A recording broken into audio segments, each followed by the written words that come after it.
राधे राधे मित्रों। आज हम श्री सत्यनारायण व्रत कथा के प्रथम अध्याय का श्रवण करेंगे। बोलिए श्री सत्यनारायण भगवान की जय हो। श्री गणेशाय नमः। अब कथा प्रारंभ करते हैं। एक समय नैमिषारण्य तीर्थ में शौनकादिक 88,000 ऋषियों ने श्री सूत जी से पूछा कि हे प्रभु, इस कलयुग में वेद विद्या से रहित मनुष्यों को प्रभु भक्ति किस प्रकार मिलेगी तथा उनका उद्धार कैसे होगा। इसलिए हे मुनिश्रेष्ठ, कोई ऐसा तप कहिए जिससे थोड़े समय में पुण्य प्राप्त होवे तथा मनवांछित फल भी मिले। वह कथा सुनने की हमारी प्रबल इच्छा है।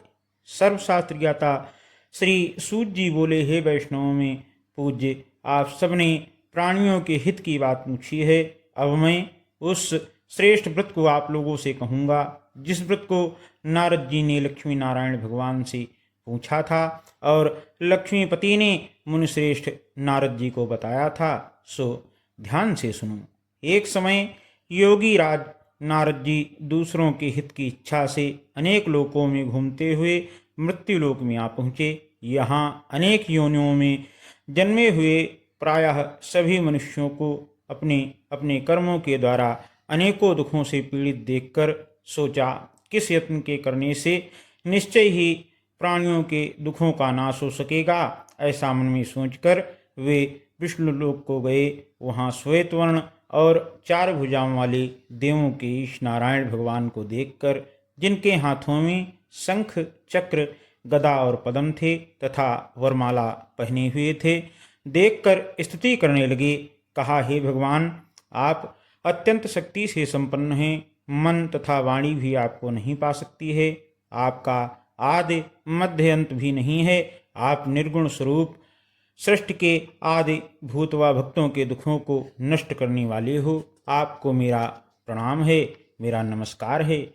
नारद जी से इस प्रकार की स्तुति सुनकर विष्णु भगवान बोले, हे मुनिश्रेष्ठ, आपके मन में क्या है? आपका किस काम के लिए यहाँ आगमन हुआ है? निसंकोच होकर के कहिए। तब नारद मुनि बोले, मृत्युलोक में सब मनुष्य जो अनेक योनियों में पैदा हुए हैं, अपने अपने कर्मों के द्वारा अनेक प्रकार के दुखों से दुखी हो रहे हैं। हे नाथ, मुझ पर दया रखते हैं तो बतलाइए कि उन मनुष्यों के सब दुख थोड़े ही प्रयत्न द्वारा कैसे दूर हो सकते हैं। श्री भगवान जी बोले, हे नारद, मनुष्यों की भलाई के लिए तुमने बहुत अच्छी बात पूछी है। जिस काम के करने से मनुष्य मोह से छूट जाता है वह मैं कहता हूँ, सुनो। बहुत पुण्य देने वाला स्वर्ग तथा मृत्युलोक दोनों में दुर्लभ एक उत्तम व्रत है।